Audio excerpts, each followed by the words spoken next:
اشہد ان لا الہ الا اللہ وحدہ لا شریک لہ واشہد ان محمدا عبدہ ورسولہ اما بعد فاعوذ باللہ من الشیطان الرجیم بسم اللہ الرحمن الرحیم۔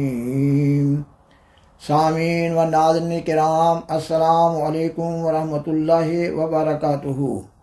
آج کا پروگرام پاکستان کے ارباب اختیار و اقتدار، کرپٹ اور مفاد پرست سیاستدانوں، بیوروکریٹس، انتہا پسند اور بے لگام مذہبی قائدین کے نام ہے، اور یا پھر پاکستان کے محب وطن اور حساس دل عوام، دانشوروں، صحافیوں، منصفوں کے نام ہے۔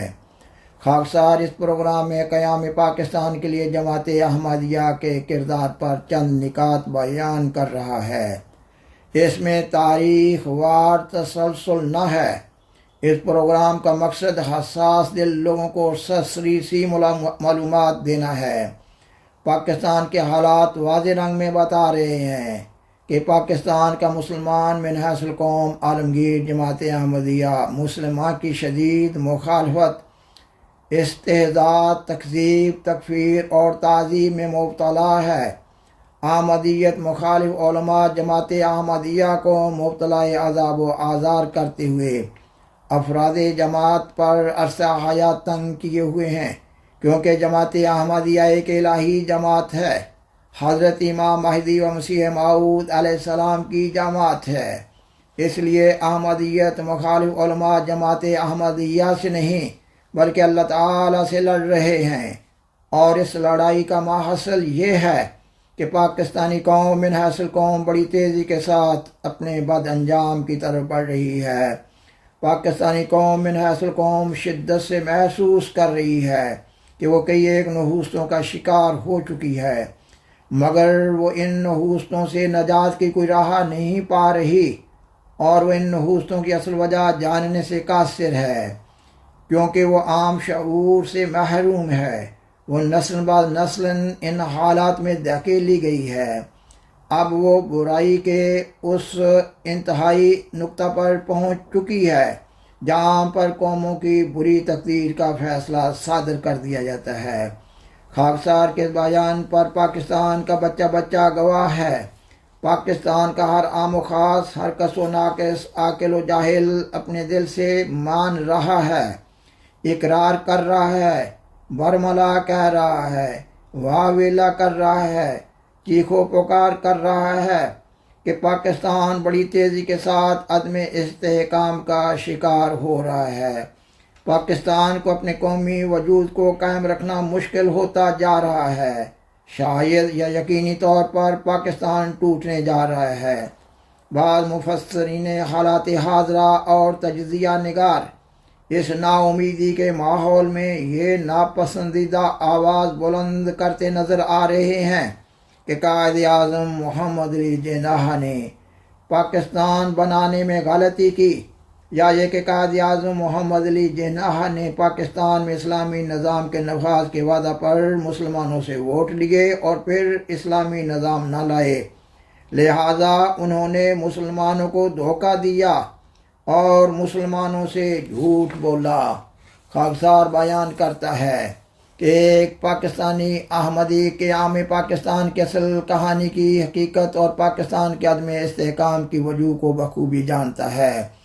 کاش پاکستانی قوم اگر آج بھی قیام پاکستان کی اصل کہانی اور پاکستان کے عدم استحکام کی وجوہ کو احمدیہ نقطہ نظر سے سمجھ لے تو شاید اپنی غلطیوں کا ازالہ کرتے ہوئے اپنی نحوستوں کو دور کرنے میں کامیاب ہو سکے۔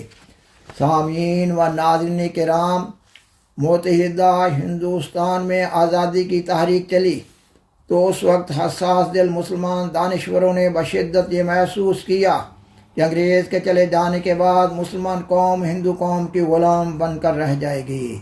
اس احساس کے تحت بعض ممتاز مسلمان زعما نے ہندوؤں کی سیاسی جماعت کانگریس کے بالمقابل مسلم لیگ کی بنیاد رکھی۔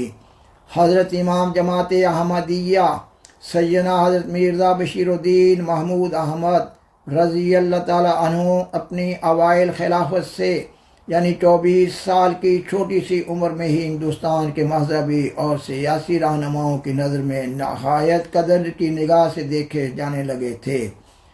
مسلمان سیاسی رہنما آپ سے رہنمائی حاصل کرتے تھے۔ مثلاً تاریخ احمدیت جلد چہارم کے حوالے سے بیان کیا جا رہا ہے کہ آپ نے مسلمان روما کی درخواست پر 11 ستمبر 1927 عیسوی کو شملہ میں 3 گھنٹہ تک مسلمانوں کی انفرادی اور قومی ذمہ داریوں پر خطاب فرمایا۔ اس اجلاس میں بڑے بڑے ممتاز زعما جیسا کہ قائد اعظم محمد علی جناح صاحب، سر ذوالفقار علی خان صاحب، مولانا شوکت علی صاحب اور محمد علی جوہر صاحب بھی شامل تھے۔ ایک وقت آیا کہ قائد اعظم محمد علی جناح مسلم لیگ کے سربراہ مقرر ہوئے۔ کانگریس کے انتہا پسند ہندو لیڈروں نے قائد اعظم محمد علی جناح کو ان کے مقاصد میں ناکام بنانے کے لیے کانگریس نواز مسلمان علماء کی خدمات حاصل کی، اور پھر کانگریس نواز مسلمان علماء نے ہندوستان کے مسلمانوں کو قائد اعظم کے خلاف خوب ابھارا۔ مسلمان علماء اپنے بے ہنگم جتھوں کے ساتھ مل کر قائد اعظم محمد علی جناح کا ہندوستان میں عزت کے ساتھ جینا دوبر کر رہے تھے۔ نومبر 1930 عیسوی سے لندن میں گول میز کانفرنسز کے انعقاد کا آغاز ہوا۔ ان کانفرنسز میں ہندوستان کی آزادی اور آزادی کی نوعیت اور مسلمانوں کے حقوق کے تحفظ پر بحث ہونی تھی۔ حضرت امام جماعت احمدیہ کی ہدایت پر جماعت احمدیہ کے عظیم سپوت حضرت سر چودھری محمد ظفر اللہ خان صاحب گول میز کانفرنسز کے ہر اجلاس میں شامل ہوتے رہے۔ اس وقت متحدہ ہندوستان کے اخبارات میں آپ کی ان خدمات پر آپ کو خراج عقیدت پیش کیا جاتا رہا۔ علامہ ڈاکٹر محمد اقبال صاحب ان کانفرنسز کو چھوڑ کر ہندوستان واپس آگے۔ قائد اعظم محمد علی جناح بھی کانگریس نواز مسلمان علماء کے رویہ سے بددل ہو چکے تھے، اور انہوں نے بھی گول میز کانفرنس کے اختتام پر لندن میں ہی بود و باش اختیار کر لی۔ سامعین و ناظرین کرام، تاریخ احمدیت جلد نمبر 6 صفحہ 102 تا 105 کے حوالے سے بیان کیا جا رہا ہے۔ جماعت احمدیہ کے دوسرے امام سیدنا حضرت مرزا بشیر الدین محمود احمد رضی اللہ تعالیٰ عنہ نے اپنے مبلغ امام مسجد لندن کے ذریعہ قائد اعظم محمد علی جناح کو ہندوستان واپس آ کر مسلمانوں کے مفادات کے لیے کام کرنے کی پرزور تحریک کی اور اپنی طرف سے ہر ممکن تعاون کا یقین دلایا۔ لہذا اپریل 1933 عیسوی میں عید الاضحیٰ کے دن احمدیہ مسجد فضل لندن میں منعقدہ ایک تقریب میں قائد اعظم محمد علی جناح نے ہندوستان میں واپس آنے اور مسلمانوں کے مفادات کے لیے کام کرنے کا اعلان کیا۔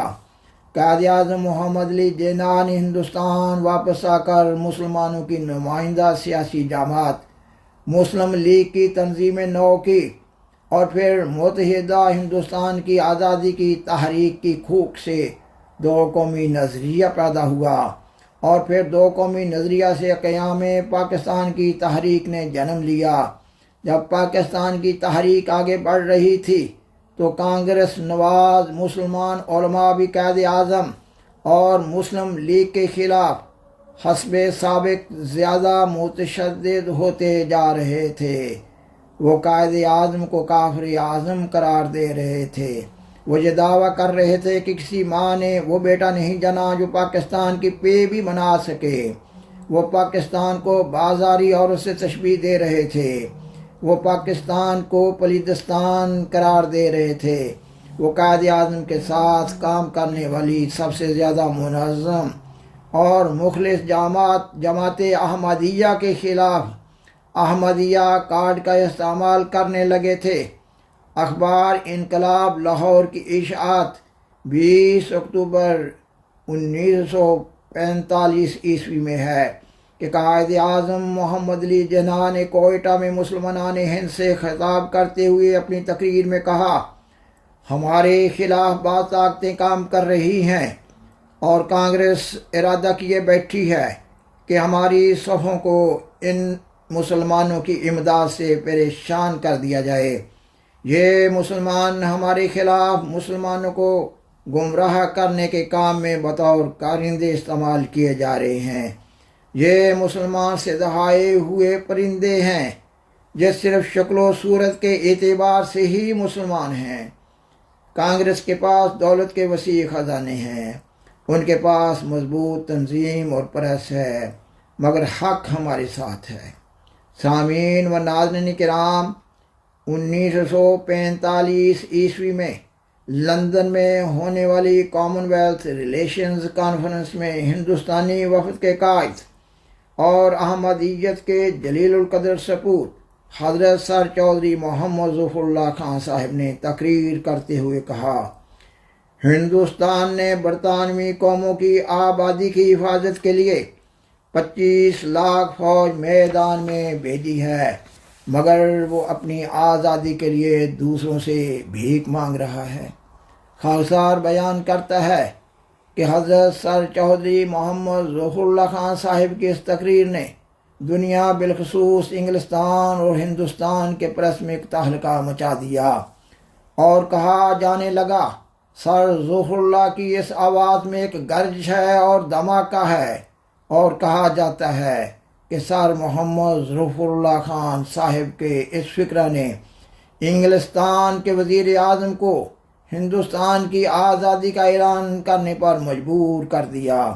خاکسار بیان کرتا ہے کہ بعض نادان اور کم فہم لوگوں کا یہ محض وسوسہ ہے کہ قائد اعظم محمد علی جناح نے پاکستان میں اسلامی نظام کے نفاذ کے نام پر ووٹ حاصل کیے۔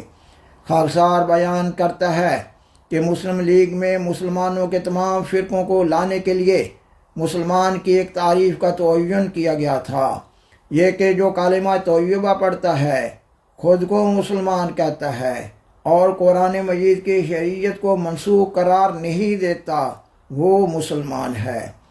قائد اعظم نے جب اپنی تقاریر میں یہ کہا کہ مسلمان آزاد مملکت میں آزادی کے ساتھ اسلامی نظام پر عمل پیرا ہو سکیں گے، تو ان کا یہ مقصد تھا کہ ہم غیر مذاہب بالخصوص انتہا پسند ہندو سے نجات پا جائیں گے اور کوئی فرقہ دوسرے فرقہ کے مذہبی معاملات میں مداخلت نہ کرے گا، جیسا کہ انہوں نے اپنی 11 اگست 1947 عیسوی کی تقریر میں بیان کر دیا کہ پاکستان کے سب شہری اپنے مذہب پر عمل کرنے کے لیے آزاد ہیں، ریاست کو کسی شہری کے مذہب سے کوئی سروکار نہیں۔ عام فہم بات ہے کہ اگر کوئی شخص اپنی ذات اور اپنے گھر والوں پر اسلام کو لاگو کرنا چاہتا ہے تو کسی دوسرے کو اس پر اعتراض نہ ہونا چاہیے، مگر بدقسمتی کی بات ہے کہ کانگریس نواز مسلمان علماء جنہوں نے متحدہ ہندوستان میں قیام پاکستان کے مفاد کو نقصان پہنچانے کے لیے احمدیہ کارڈ کا استعمال کرنا شروع کیا تھا، انہوں نے پاکستان میں آ کر بھی اس ناپاک دھندا کو جاری رکھا اور پاکستان کی تعمیر و ترقی کے لیے جماعت احمدیہ کے کردار کو ختم کرنے کے لیے جماعت احمدیہ کے خلاف ایک انتہائی نفرت انگیز ماحول پیدا کیا۔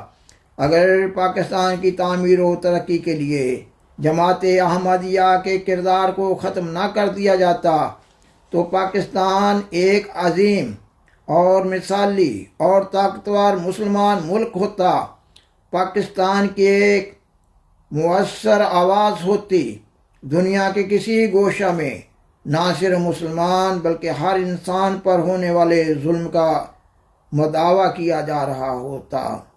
سامعین و ناظرین کرام، یہ مضمون ابھی جاری ہے۔ بالآخر درخواست ہے کہ برائے مہربانی اس پروگرام کو لائک کریں، دوسروں سے شیئر کریں اور حضرائے کرم اس چینل کو سبسکرائب کریں۔ جزاکم اللہ تعالی احسن الجزا۔